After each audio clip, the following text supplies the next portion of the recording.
I'd like to talk a little bit about lecture classes and how we use them for delivering content information to our students. Here's my worst fear about a lecture class. I've prepared for it really hard. I've got all the great ideas in my head. I've spent lots of time assimilating lots and lots of different resources for what I want my students to know.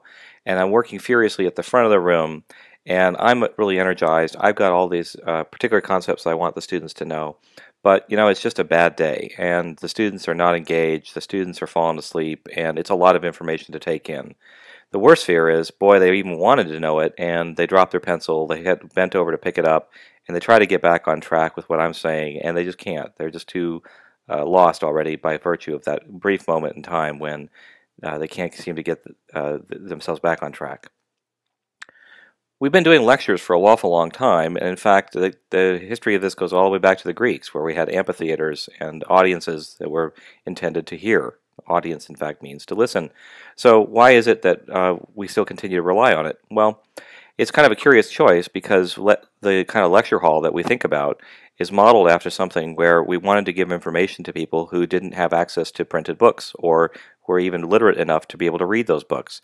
We have lots of ways to get content to people right now beyond just the simple lecture. The problem is, I really love to lecture. I think I'm pretty good at it sometimes. Once in a while, I'll even fool myself into believing that I've done a good job at it, and I think I have lots of good ideas about how to concatenate information and make it most efficient for people to know what it is I want them to know. And in fact, I think I'm a sort of leading professional in my field, and I have lots to say or offer commentary about various topics, and I kind of wish I didn't have to give up that role. So I'm not sure how to reconcile these two things, where I know that I'm doing something that's not exactly modern, but I know that I'm pretty good at it, and I think I cherish that part of me.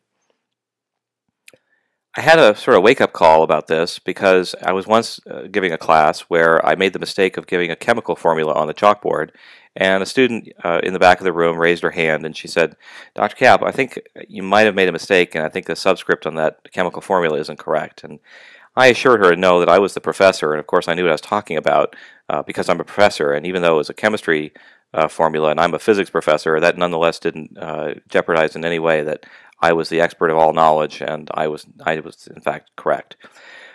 Well, she sort of taught me who in fact was the arbiter of all knowledge. She pulled out her smartphone and she quickly Googled the question that we were talking about.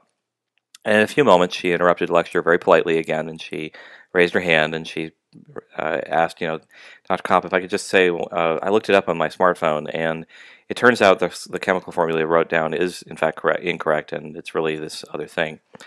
And I guess at that point I came to a realization that my unique role in this whole process of education isn't exactly what I thought it was. I thought I was the arbiter of information. I was the only way that students were going to be able to copy stuff down from my notebook into their notebook.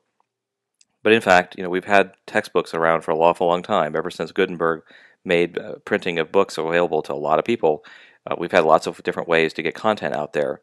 And even George Bush will tell you that we have this thing called the Google right now, and there's lots of information that students have access to on Wikipedia and other sources, and they don't need to come to class in order to just hear content.